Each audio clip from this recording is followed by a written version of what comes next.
All right. Well, here at Contenders for Hulu, I've got Emmy nominees galore here from the great limited series. And believe me, when I say limited, there are so many people out there that don't like that word limited when I come to talk about normal people. They want more.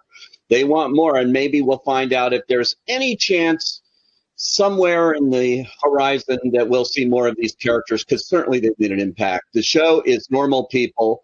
And we have, first off, an Academy Award nominated director, now an Emmy nominated director here for limited series on Normal People, Lenny Abrahamson. Hi, Lenny. Hi, Pete. Thanks for having me. Absolutely. Absolutely. You're coming in from Ireland here on the coast of Ireland. So all the way, welcome from there. And from London today, we have the Emmy-nominated star of the film, co-star of the film. He's in the lead actor in a limited series or movie category. That's Paul Mescal. Hi, Paul. Hello, how are you? Thank you for having me.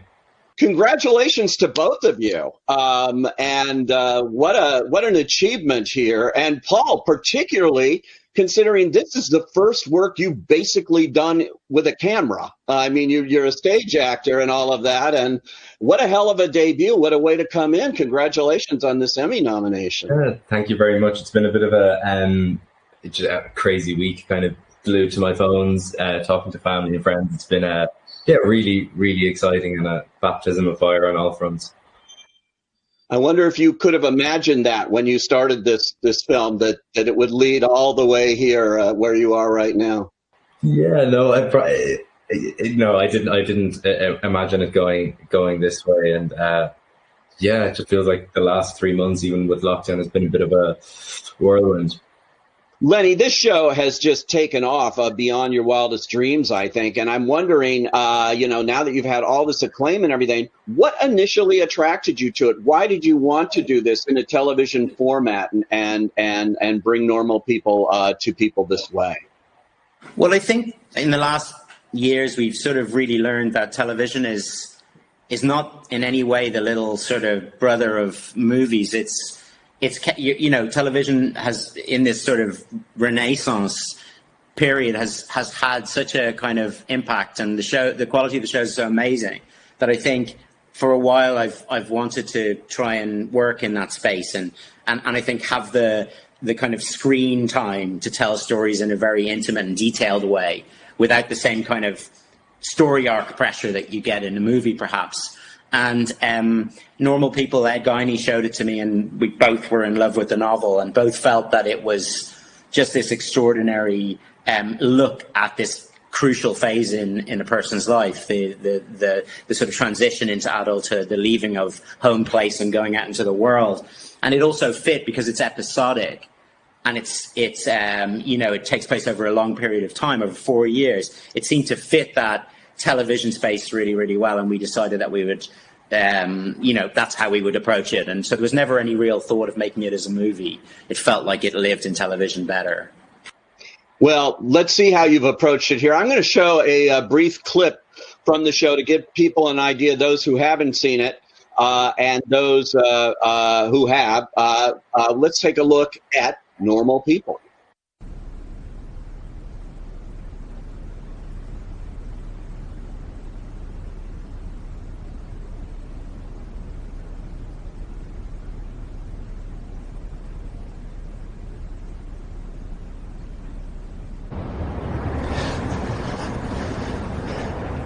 Hey, it's me again.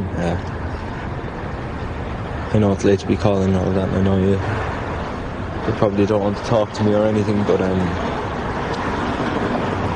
was just calling to say that I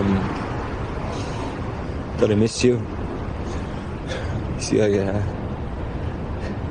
can't really talk to anybody the way that I talk to you or anything like that, and I don't really know what to say other than the fact that I missed you, and I really love you, Marianne, and I'm sorry.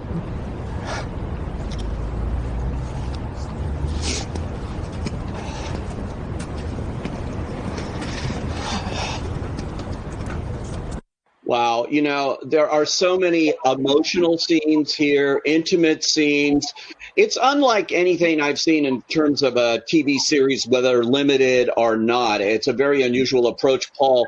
And this required a lot of that kind of intimacy with your co-star, Daisy Edgar Jones, who is just so wonderful in this. It's the two of you. And sadly, these things happen in awards. She didn't get nominated and you did, but you're carrying it for both of you. No question in my mind here. No, absolutely. I think that goes without saying. And it's one of those ones, and I'm incredibly close with her. And it's one that I totally share with her, and I think the whole production shares with her. And it's just a pity that it didn't pan out like that. But as you said, it's a show that's totally dependent and hinges on the observation of these two characters, and ultimately it's played between both myself and Daisy. So yes, it's totally shared. What's this experience been like for you in working here on a television show like this, working with Lenny and developing these characters, developing that incredible chemistry? I mean, clearly this whole souffle would fall if not for you two having that and being believable. So talk about how you developed that and working with Lenny here. And of course, you had the great script, also Emmy nominated here by the book's author, Sally Rooney. Yeah, I mean, from the outset, it was a project that on paper, before I was offered the role, was one that like screamed, like it was Element Pictures, it was Lenny, it was Sally Rooney, it was Alice Birch. So it had all of the parts that scream from an actor's perspective that you just want to be involved. And then it absolutely went above and beyond kind of any idea that I had working with these people, like working with Lenny. And it feels strange knowing that he's in the box just beside me, but he is.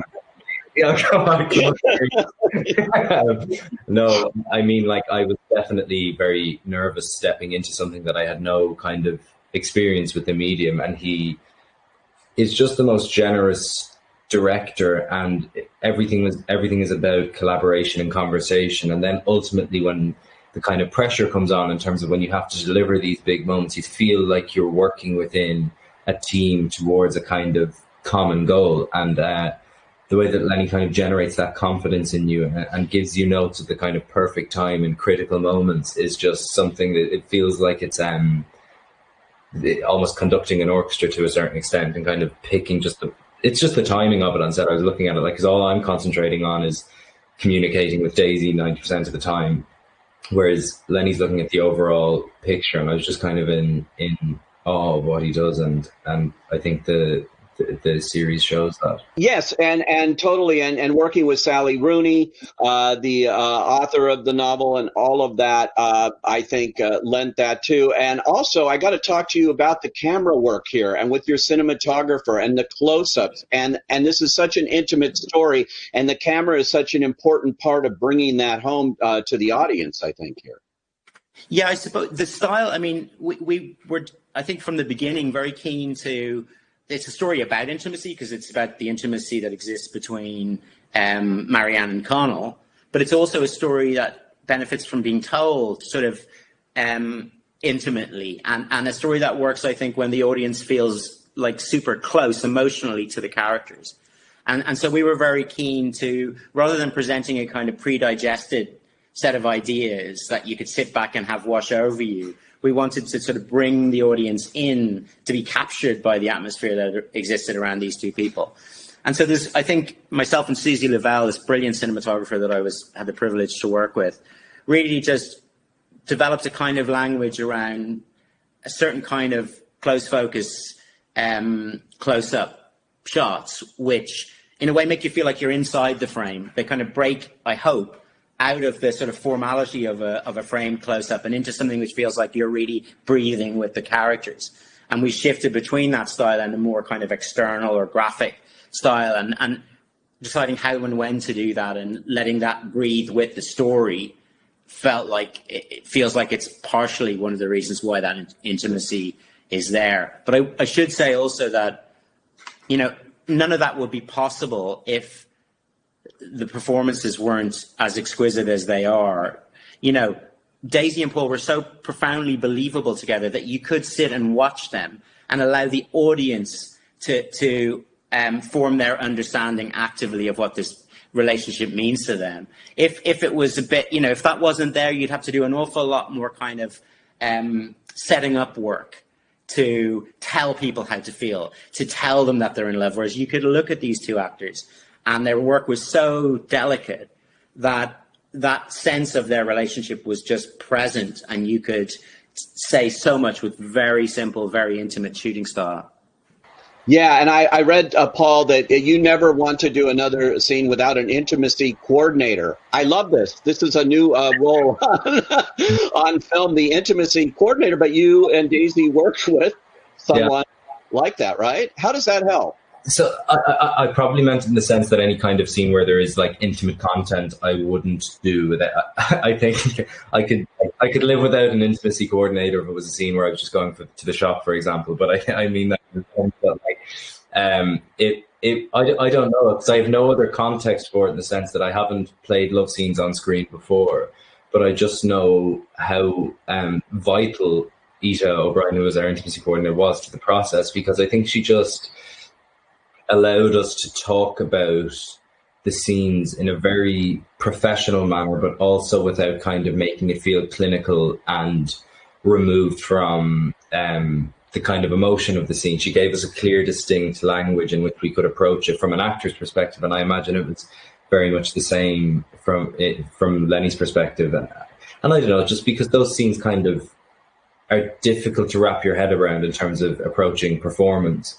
But I think she really allowed us, both, all of us in the room, to feel incredibly empowered, but ultimately with the kind of wants and desires of the characters at the center of the shooting process. The universal acceptance of this around the world, clearly this has a connection to people no matter where they live. And what is that?